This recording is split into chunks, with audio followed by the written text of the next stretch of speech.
The plates crash to the floor as Mr. Aldridge's voice booms across the upscale dining room like a gavel slamming down on judgment. "Get out. I won't have a freak like you ruining my restaurant's image." Gasps ripple through the white tablecloth crowd as all heads turn toward the trembling figure frozen beside table 9. A young man in a crisp white server's shirt now stained with truffle risotto and shame, his wide eyes locked on the angry owner lips parted slightly, as if trying to form an apology he doesn't know how to shape. The tension in the air is suffocating, silverware clinks to a halt, and somewhere a child whispers, "Why is he yelling at him?" But no one answers. The young man, tall, lanky, maybe 23, doesn't move. His name is Oliver Tran, and he's autistic. He processes things differently, speaks less often, moves with a nervous precision that some mistake for clumsiness, and remembers everything with the clarity of a camera. Born to a Vietnamese single mother who worked 2 jobs to pay his way through school, Oliver never fit in, bullied for being weird. Misunderstood by teachers, underestimated by nearly everyone but his mother and his sister, who taught him to cook when words felt too hard. Now, standing in front of this furious man who just threw him out like trash for dropping a plate, a mistake any server could have made. Oliver's world narrows to a pinpoint of embarrassment and static noise. Mr. Aldridge towers over him, 56 white silver-haired with a Rolex that glints when he points toward the kitchen. "You've had 3 warnings. I knew I shouldn't have hired you out of pity. You can't even handle plates. This is a luxury restaurant, not a therapy center." His voice drips venom each word, stabbing into Oliver's chest like icy needles. The kitchen door swings open, and Julian, the head chef, steps halfway out but doesn't intervene. No one does. The diners awkwardly avert their eyes. Oliver's hands curl into fists, not out of anger, but to keep from stimming to stop the tremble he knows they all notice. He walks stiffly toward the back exit, his shoes squeaking on the polished floor, every step louder than the last, like a shame parade of one. But he doesn't cry. Not yet. Outside, the cold slaps his face. He finds the alley beside the building and sinks against the brick wall, breathing in short, fractured gulps. "It's okay. It's okay. It's okay," he chants, pressing his palms together, a ritual to ground him to fight the spiraling feeling. Back inside, the evening rolls on as if nothing happened. Until 2 nights later, Mr. Aldridge, ever the self-proclaimed visionary, has thrown together a private event to impress an anonymous mystery investor, rumored to be a millionaire philanthropist looking to transform local businesses with a single investment. The staff are on edge. The wine glasses are polished to perfection, and the best chef's tasting menu is prepared. At precisely 7 p.m., a sleek black car pulls up, and out steps a strikingly composed woman in her late 40s with sharp cheekbones, a gray power suit, and a quiet air of command. She's followed by a man, tall, elegant, perhaps in his 30s, eyes scanning the restaurant with quiet intelligence, and behind him, Oliver. But he looks different. The stained shirt is gone. He wears a tailored navy coat collar, turned shoulders squared. His hair is trimmed, and his eyes, once wide and anxious, are focused. Mr. Aldridge freezes mid-greeting. "You?" he stammers. The woman steps forward, extending her hand coolly.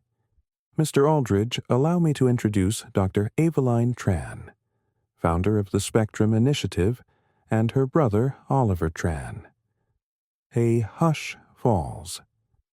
Someone in the kitchen drops a spoon. Mr. Aldridge's mouth opens and closes like a fish gasping for air. You said. Tran. Yes, Aveline answers smoothly. Perhaps you've heard of our foundation. We invest in neurodiverse talent and build equity partnerships with restaurants willing to create inclusive environments. Tonight, we're here to evaluate yours. I believe you had the pleasure of meeting my brother Oliver. Still silent, looks directly at Aldridge. Calm, steady. Whole. Aldridge's face drains of color. There must be a misunderstanding. Aveline's eyes narrow. The misunderstanding, she says icily, was yours. You thought his silence was weakness, his difference incompetence. But let me clarify, Oliver graduated magna cum laude in culinary arts. He has a palate so refined he can identify 42 herbs by scent alone. He created 3 of the top-selling dishes on your menu under Julian's supervision. But you never noticed.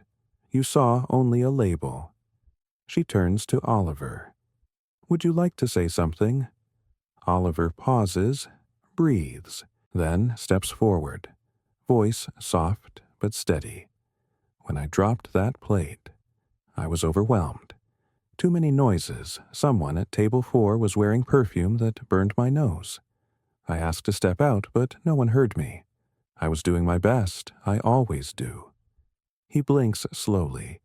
You said this place wasn't a therapy center, but every workplace should be a dignity center. Silence. Utter silence.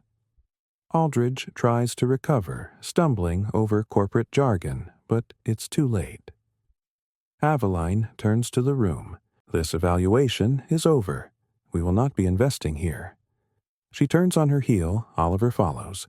At the door, he looks back, not in anger, but in peace. Weeks later, the restaurant suffers. Word spreads. The story leaks. Diners stop coming. Julian quits. The Spectrum Initiative partners with a rival bistro across town where Oliver now helps lead the kitchen. His new title, Director of Neurodiverse Culinary Innovation. In that warm-lit kitchen where clinks of pans are gentler and voices kinder. Oliver thrives. He crafts dishes that make food critics weep. His mother visits and cries when she sees his name on the menu. One day, a child on the spectrum tours the kitchen. Oliver bends down, looks him in the eyes, and says, "There's nothing wrong with how your brain works. The world just needs better recipes." And the boy smiles, big and bright. The message is clear. Difference is not deficiency. Prejudice is the only true flaw. In a world that tried to shrink him, Oliver expanded instead, and in doing so reminded us all that justice isn't just about punishing the guilty, but about elevating the overlooked months pass, and the story of Oliver Tran becomes more than a whisper. It becomes a movement. Articles flood the internet with titles like The Autistic Chef Who Redefined Fine Dining and Why Inclusion Isn't a Trend. It's the future. Social media lights up with hashtags. Dignity is delicious. Neurodiverse. Kitchen. Oliver Tran Effect. Families with autistic children travel from other cities just to taste the food and meet the man who stood tall in the face of cruelty. But Oliver, now fully immersed in his work at Loon and Lark. The new restaurant that embraced him remains grounded. His routines are simple. He arrives early, walks. The line slowly, gently adjusts spices on the prep table and tests the temperature of the ovens twice, even though he knows they're right. To him, precision isn't control, it's comfort. And his team has learned to move with him, not around him. They've adapted not out of obligation, but respect. Julian, the former head chef who quit Aldridge's place, now serves under Oliver with pride. "I was wrong about leadership," Julian once said. "It's not loud. It's not forceful. Sometimes it's quiet and steady like a heartbeat you didn't know you needed." One evening, as rain taps against the glass and a soft jazz tune hums through the restaurant, an elderly woman enters with trembling hands and a note clutched tightly. She's guided to a table near the window and asks in a whisper if she can speak with Chef Tran. When Oliver arrives, wiping his hands on a clean towel, she looks up through teary eyes and says, "My grandson is like you." He doesn't speak much. They call him broken. But he saw you on the news, and now he's trying to cook. She hands him the note. Inside is a crayon drawing of Oliver in a chef's coat beside a small boy with spiky hair holding a whisk.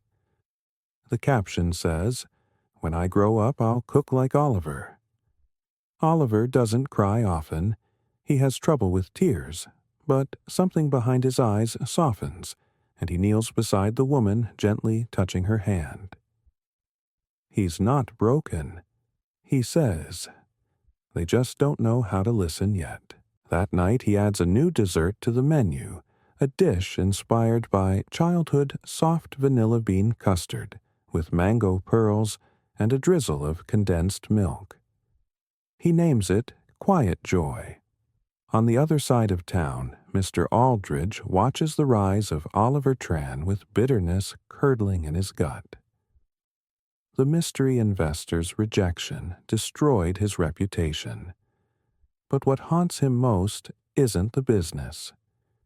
It's the memory of that quiet voice saying, "I always do my best." He replays it over and over, realizing too late that what he mistook for weakness was resilience. But apologies like overcooked sauces lose their flavor when served too late. Meanwhile, at Loon and Lark, Oliver continues to build something greater than food. He starts a training program called Open Flame, a hands-on apprenticeship for autistic youth, teaching them not only how to cook, but how to hold space in a world too eager to label them. The first graduating class wears aprons with a stitched phrase. "My mind is not a defect. It's a different design." And when Oliver addresses them at the closing ceremony, standing beneath the soft glow of Edison lights and surrounded by families in tears, he simply says, "You don't have to change who you are to fit the kitchen. We'll change the kitchen to fit you." The applause is thunderous. The future has never tasted so hopeful. And somewhere in kitchens and homes across the country, young people once silenced are now stirring pots, slicing onions, and daring to dream, because one man refused to be thrown away, because one voice, calm and clear, changed the recipe of the world. The soft hum of progress now echoes far beyond the walls of Loon and Lark.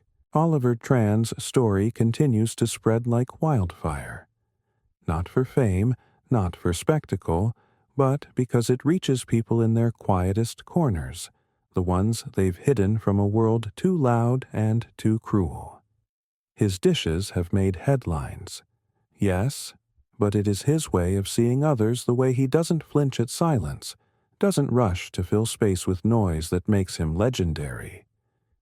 Invitations pour in from culinary schools, television producers, even the James Beard Foundation. But Oliver declines the spotlight every time.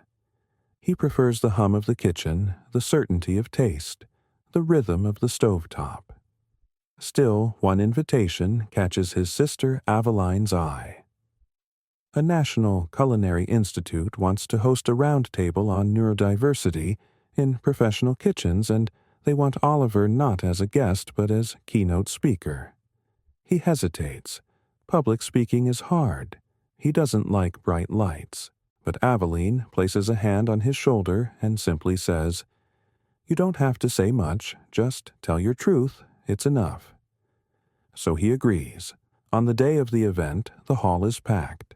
Chefs, educators, students, food, critics, the air buzzes with anticipation.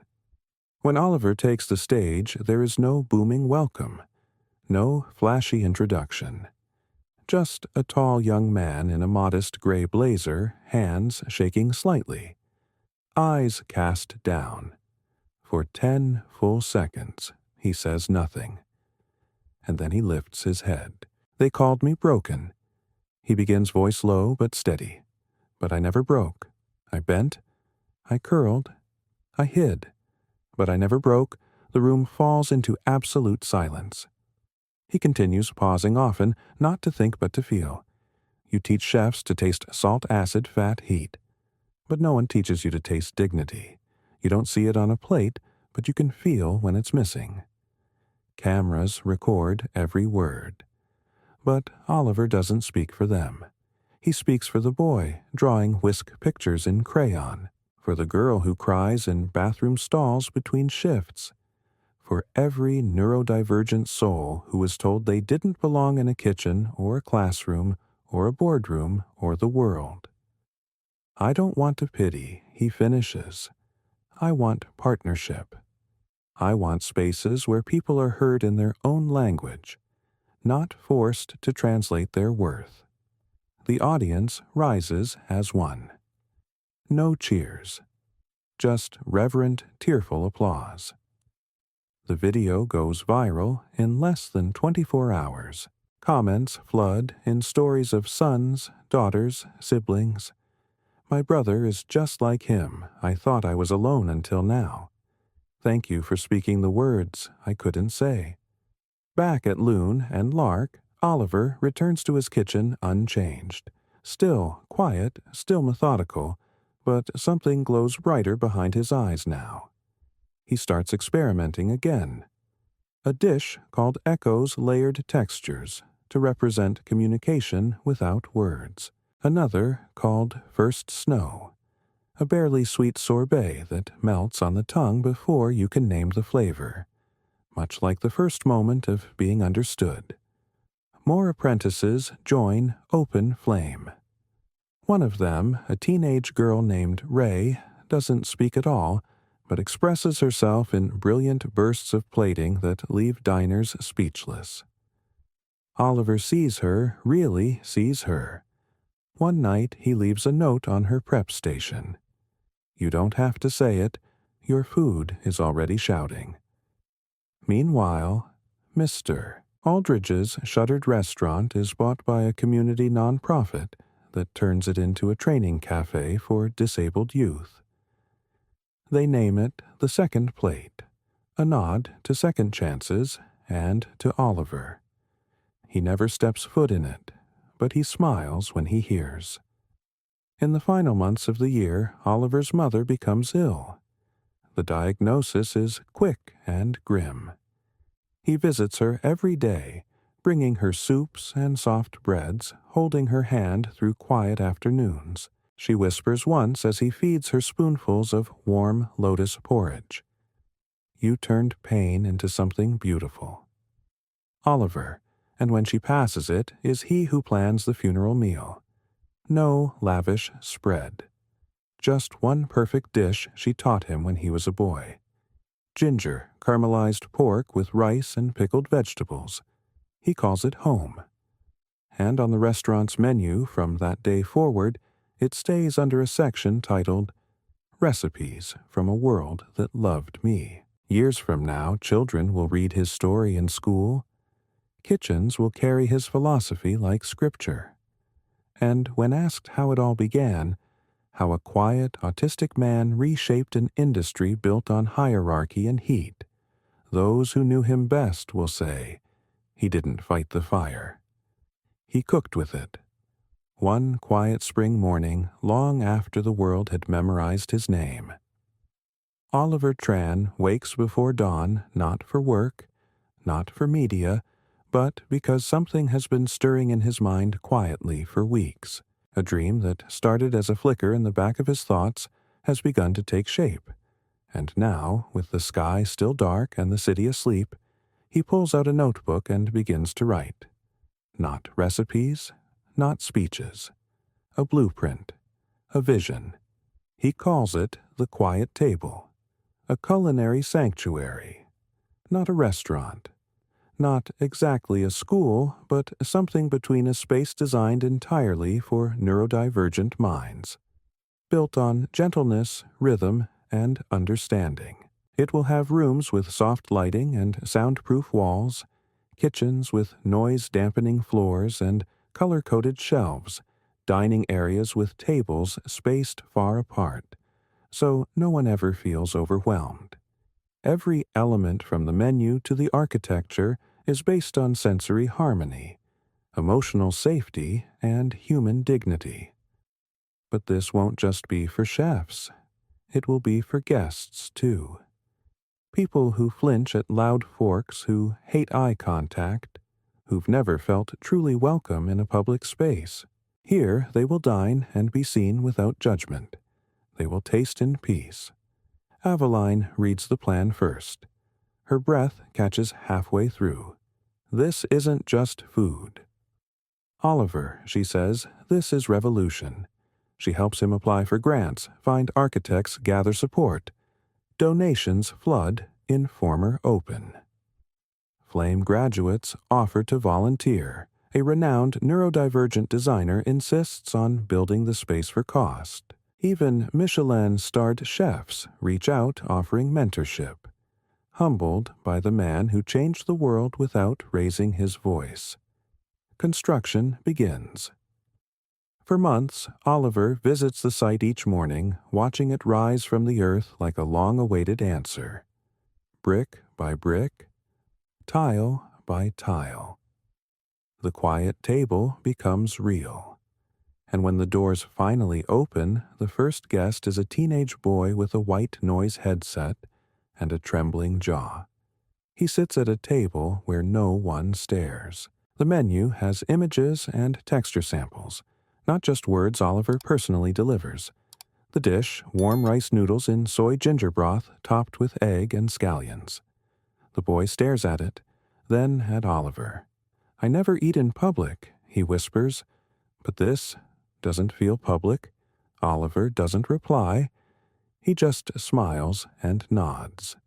That boy comes back every Friday. Eventually, he brings friends. News crews return, but Oliver keeps them at the edges. This place, he insists, isn't a spectacle. It's a sanctuary. On the restaurant's wall hangs a single frame, the crayon drawing of Oliver and the boy with the whisk underneath it, engraved in steel. You are not wrong for the way you exist. Years pass. The world continues to change. Other cities open. Quiet tables of their own, each one inspired by Oliver's model. Culinary institutes rewrite their curriculums. Corporations adopt new inclusion frameworks based on his teachings. He receives awards he never attends, but sometimes on quiet evenings he stands near the doorway of the original quiet table and watches people eat peacefully, joyfully, without fear. One night a former critic who once mocked the idea of autistic kitchens books a table under a fake name. When he's served by a mute apprentice who communicates through sign language and plated flourishes so beautiful, they look like music. The critic weeps. Not out of guilt, but out of understanding, finally. He writes a piece that ends simply, "I thought silence meant emptiness. I was wrong. It meant space for flavor to speak." Oliver never responds. He doesn't need to. His response is in every dish, every staff member who once hid their hands, their stims, their tears, and now moves freely.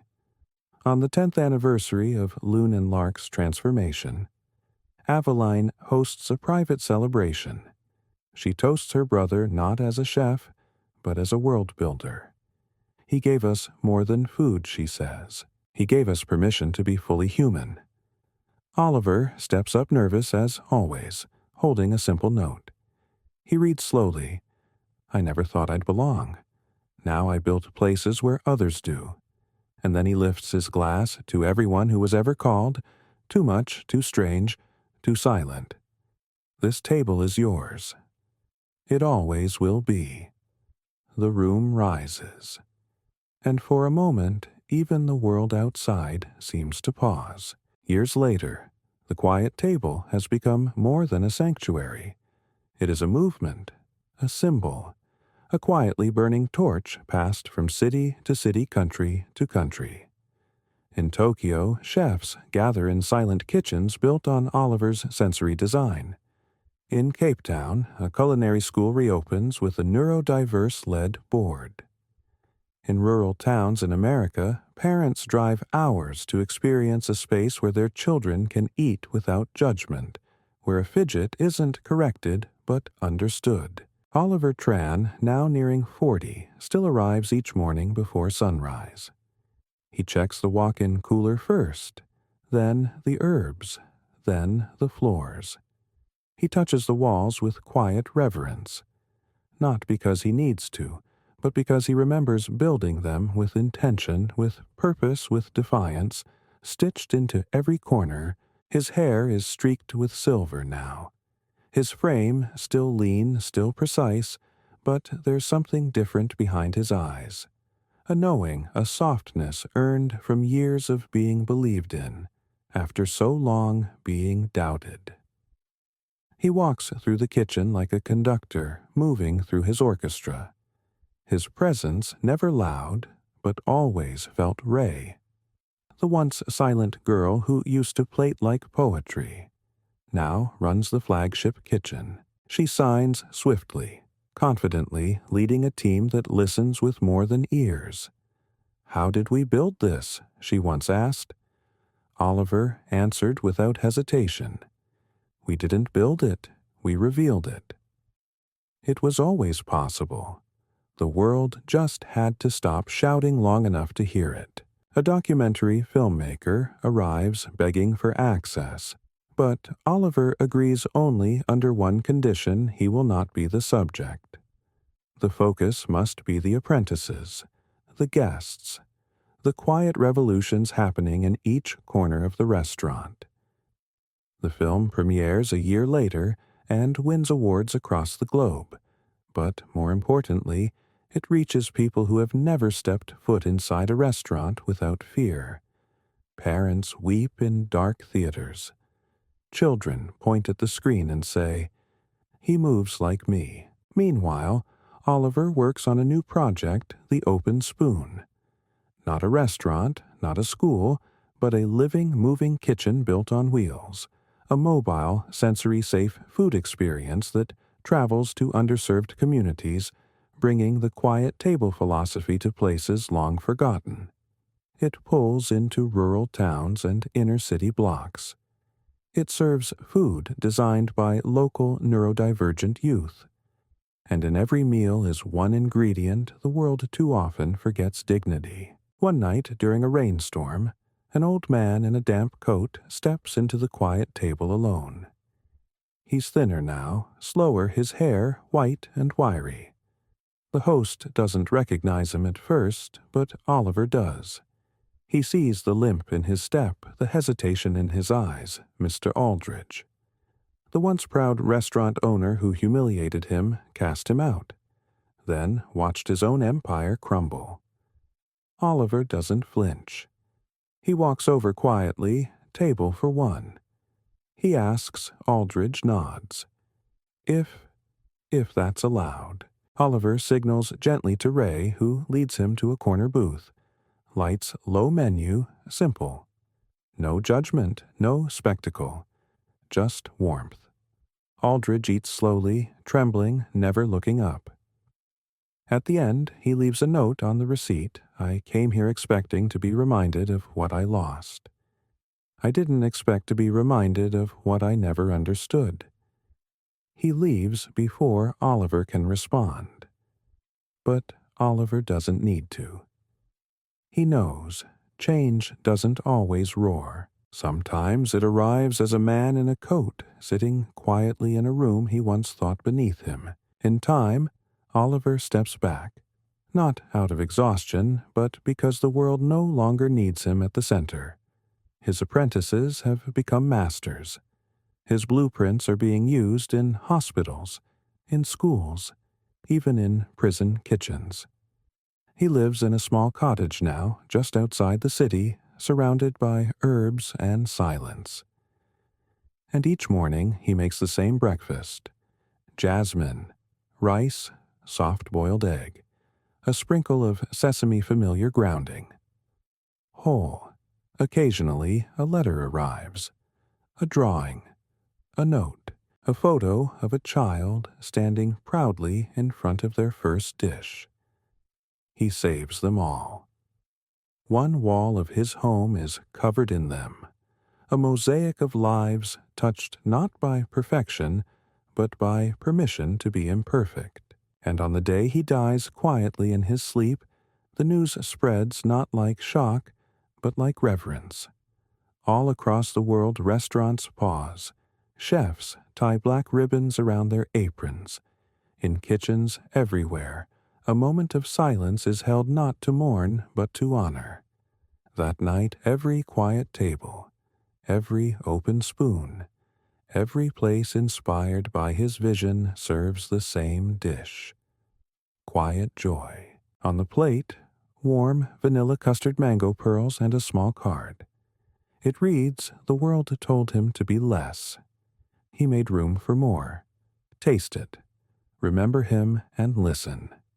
Years after his passing, the legacy of Oliver Tran does not fade. It deepens like the warmth of broth left to simmer for hours, infusing every corner of the world with a quiet, nourishing strength. His story is now taught not just in culinary schools, but in leadership seminars, special education training, urban planning forums, and corporate equity workshops. The term quiet leadership is coined in his honor, a model of dignified authority rooted in presence over performance, in listening over lecturing, in patience over pressure. Statues are not built in his name. Oliver would have hated that. Instead, trees are planted outside every quiet table location: fruit trees, herbs, vegetables, reminders that growth can be both gentle and abundant. On the anniversary of his death each year, people around the world participate in the Day of Stillness. No loud campaigns, no hashtags, just an invitation. Cook something for someone who doesn't feel seen. Don't ask for thanks. Just offer it quietly. Aveline Tran, now in her 60s, serves as chair of the Global Neurodiverse Food Network. Her speeches are streamed live in a dozen languages, but she still begins each one the same way, with a photo of her brother not giving a speech, not cooking, but sitting cross-legged on the kitchen floor with a spoon of caramel tasting in silence. He didn't ask to change the world. She says he asked to be allowed inside it. And once he made it softer for the rest of us. One day, a young man named Mateo, a soft-spoken dishwasher from Guatemala, applies for a quiet table apprenticeship in San Diego. He writes on his form, "I'm not good at speaking, but I remember tastes better than anyone." His application is accepted. Within 2 years, he creates a dessert inspired by rain on tin rooftops. It becomes world famous. In an interview, when asked about his talent, Mateo shrugs and says, "I never thought I was special. Then I read about Oliver. He made me think maybe quiet people can change things too." Elsewhere, Ray, now a renowned sensory chef, opens a new kind of kitchen in a former factory in Berlin. She calls it Whisper. The concept is radical. Guests are asked to eat in total silence, guided by touch, smell, and sight. No music, no speaking, just sensory immersion. Some critics scoff. Pretentious, one says, but Ray doesn't respond. She simply continues. And the waiting list grows into the thousands. One guest, a war veteran with PTSD, writes afterward, "I haven't felt safe in a room in 10 years. Tonight, I forgot to be afraid." In the Philippines, an old cafe chain reinvents itself after studying Oliver's architectural model. They strip fluorescent lights, install quiet booths, offer tactile menus. Their profits double in 1 year. Not because of branding, but because people finally feel like they belong. One executive confesses, "He taught us that accessibility isn't charity. It's design, it's brilliance, and yet far away from the awards and the initiatives and the articles, there is one place left untouched by ceremony. A small hill outside the city where Oliver's ashes were scattered beneath a neem tree. No marker, no grave, just earth wind and a low bench where visitors sit in silence. Some come to cry, some come to reflect, some bring their children, many bring food. They leave small plates, homemade dishes, pastries, even a warm bowl of quiet joy. None are ever taken. The forest takes them, but those who leave them often say they feel lighter walking away, as if their offering was accepted. One foggy morning, a teenage girl visits that bench alone. She's awkward with a stitched patch on her jacket and a notebook in her hand. She doesn't speak much. She's been told her voice is hard to understand. She sits for a long time, then places her drawing notebook under the bench. Inside a design for a kitchen she dreams of building someday. Small circular with walls that hum instead of echo. She signs it not with her name, but with 3 words inspired by Oliver. She walks away slowly, unaware that Aveline Tran will visit later that afternoon, find the notebook and know deep in her bones that the flame is still burning. Not loudly, not visibly, but eternally. Because that is how true legacies work. They do not demand remembrance. They simply continue. In every spoon of gentle soup. In every child told, "You're not wrong." In every corner of the world that grows quieter. Not in fear, but in respect. Oliver Tran is gone, but the world finally learned how to listen. A decade passes. Then 2 generations shift. Technology changes. The world spins faster, louder, sharper. AI now assists in nearly every corner of life. Neon cities blaze with kinetic motion restaurants run by robots, serve precision meals in seconds. But amidst the noise, the quiet table remains. It doesn't compete. It doesn't evolve to keep up. It deepens. In the heart of every city tucked between chaos and concrete is a softly lit space where time slows, where guests remove their smartwatches at the door, where silence is not emptiness but sanctuary. And now, in classrooms where children learn history. Oliver Tran's name sits beside the giants not as a political leader, not a general, not a billionaire, but as a man who changed culture through gentleness. Textbooks describe him as the architect of dignity, but children remember him simply as the chef who listened. One of those children, 16-year-old Amina Hassan from Nairobi, writes an essay that wins global acclaim. In it, she explains how she was diagnosed autistic at age 12, and her family didn't know what to do. For years, she was withdrawn, anxious, mistranslated. Then one day, she watched a documentary on Oliver. It was the first time she saw someone like herself not as a burden, but as brilliance. She writes, "He didn't try to become normal. He made the world shift closer to him, so I started drawing blueprints of rooms that glow softer, of desks that don't scrape of schools, that hum like forests." Amina's blueprint is adapted by a design institute in Sweden. Within 5 years, her layout becomes the global model for inclusive education architecture. When asked who inspired her, she holds up a spoon with a mango pearl and smiles. He taught me there's flavor in silence. Meanwhile, Ray, now nearing her 50s, releases a memoir titled Beneath the Boil. It tells of her journey through nonverbal years, the frustration of being treated like a ghost, and the night Oliver left a handwritten note under her cutting board. You don't need to speak to be heard. The book becomes a modern classic. Critics hail it as the definitive account of autistic genius in gastronomy. But Ray always credits her teacher. He didn't change me. She writes, he made space for me. That is more powerful than any recipe. In the United Nations, a motion passes to establish World Quiet Day, a global day of intentional stillness reflection and neurodiverse celebration. On that day, trains dim their announcements, public spaces reduce, noise schools conduct silent creativity sessions, and millions of people cook one of Oliver's legacy dishes, sharing them with others without fanfare. Just warmth. Somewhere in northern Canada, a tiny town of 300 builds a sensory-friendly lodge designed after Oliver's original quiet table blueprints. The entire town adopts a new motto. We listen before we build.